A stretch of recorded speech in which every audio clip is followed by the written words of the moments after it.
So today I'm going to be presenting on the TERRA COMICA, and I'll get to the definition of that later, between Sherman Alexie and Mark Twain. And first I just wanted to throw us right in with a quote from Roughing It, an extended passage. It's very early in the book when Twain is hurtling westward in a stagecoach surrounded by those mountains of mail we've been talking about. And this is the passage. "We had 2,700 pounds of mail aboard," the driver said. And this is the driver speaking here. "A little for Brigham and Carson and Frisco, but the heft of it for the engines, which is powerful troublesome, thought they get plenty of truck to read." But as he just then got up a fearful convulsion of his countenance, which was suggestive of a wink being swallowed by an earthquake, we guessed that his remark was intended to be facetious, and to mean that we would unload the most of our mail somewhere on the plains and leave it to the Indians, or whosoever wanted it. Now I wanted to start with the stage driver's poor tryst at a joke, as one of the first examples of Western vernacular that Twain encounters in his journey west. Landmarks in Roughing It, as a rule, tend toward the verbal over the physical. As Lee Clark Mitchell has noted, the territory of Roughing It emerges less as a region than a perspective, and that perspective necessitates that we must always be roughing it verbally to appreciate the fact that the West we discover is always and only our own creation. The stage driver's joke, which is just as foreign to Twain as the hundreds of miles of plains stretching out before him, is our first indication that we are entering a new Western terrain of humor. The joke itself falls flat, we might say flat as the plains, but the narrator's deadpan commentary, "We guessed that his remark was intended to be facetious," is yet another layer in the comic sediment, if you will. As Twain goes farther and farther west, his arsenal of tall tales grows, and the myth of the West is subverted not by an attempt to excavate objective truths, but unexpectedly by the counter-proliferation of myths on top of myths on top of myths. Now, Twain is not alone in this tactic of mythical proliferation. I'd like to propose an unlikely juxtaposition with a contemporary author, Sherman Alexie. Twain and Alexie seem to be an unlikely duo on the surface.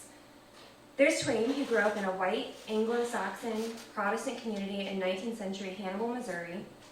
And then there's Alexie, who grew up on the Spokane Indian Reservation in northeastern Washington in the 60s and 70s, 1960s and 70s, that is. The difference in their temporal and cultural context alone seems to create a vast distance, indeed a veritable gulf, between the two writers. But I posit a grounds of comparison in their humor that may bring them into conversation with one another, as well as spark a broader inquiry into what constitutes the West, not as physical place, but as verbal topography. As just a sample of their compatibility in this respect, I wanted to look at two short passages, one from Roughing It and one from Alexie's The Lone Ranger and TONTO, FISTFIGHT in Heaven, which is the collection of interconnected short stories that catapulted Alexie to national fame in the 1990s. So first, one from Roughing It.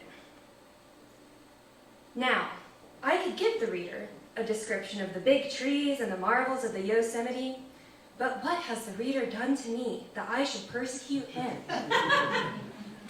And now from The Lone Ranger. "There might be 5 or 6 pine trees and a couple of rivers and streams, one grizzly bear, and a lot of dogs, but that's about all the flora and fauna you're going to get." Now, in both of these passages, we see the authors declaring outright that picturesque scenery is anathema to their purposes. Twain calls physical description a cruel persecution of the reader, while Alexie dismisses offhand even those few trees and sole grizzly bear he might chance to sprinkle in throughout his narrative. For both Twain and Alexie, the West seems not so much a physical place as a direction of thought, a way of seeing. I want to introduce a term here that will be useful to my study of Twain and Alexie. David Moore, in a book called That Dream Shall Have a Name, in discussing Alexie's fiction, observes what he calls a phenomenon of terra comica. Essentially, terra comica is the ability to reverse power dynamics on historical grounds, to upend the hierarchy by a change in perspective.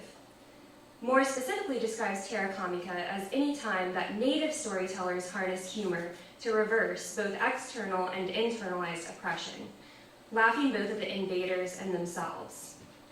At this junction, we might take a passage in Alexie's The Lone Ranger for an example of terra comica. this particular story, I don't know if I should censor it, but we'll just plunge right on in. We might need a bleep to soften it. But in this story, it's told by a character called Samuel Builds the Fire. This is a loosely interconnected anthology of short stories that all center on the Spokane Indian Reservation, but they have floating characters throughout. And Samuel Builds the Fire is telling the story within this story.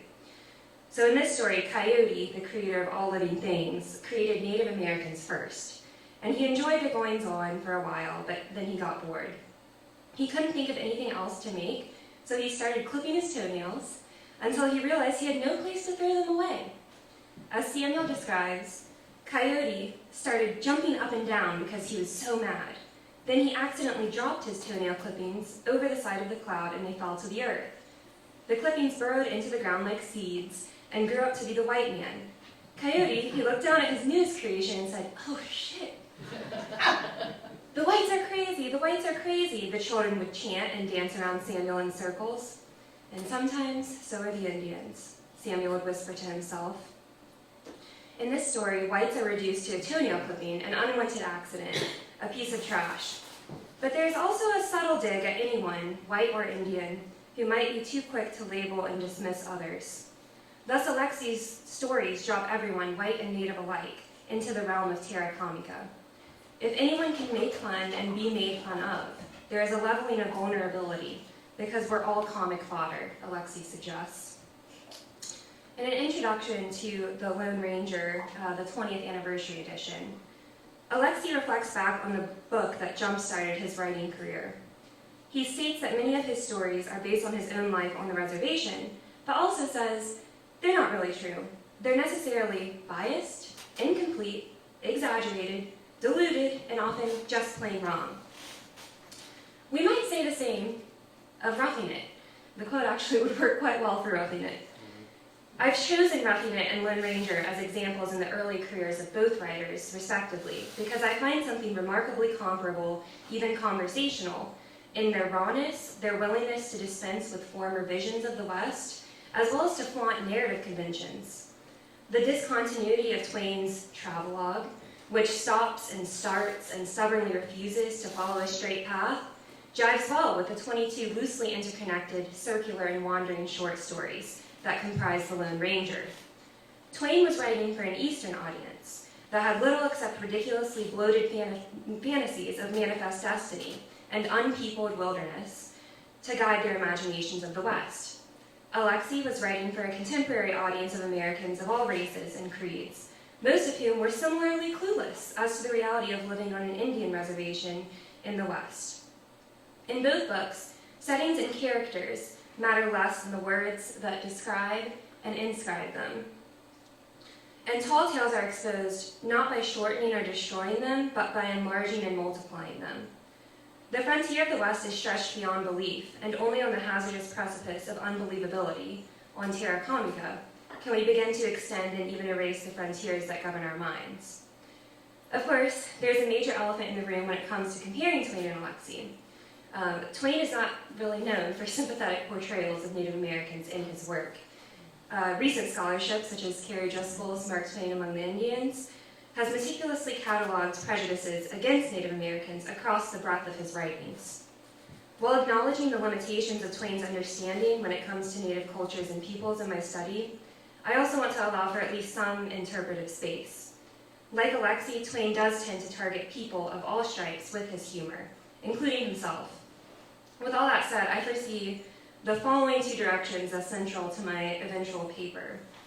I will strive to, 1, show how Twain and Alexie forcibly eschew the unique physical terrain of the West and instead create a uniquely Western terra comica with multi-layered humor and polyvocal, often cacophonous, stories.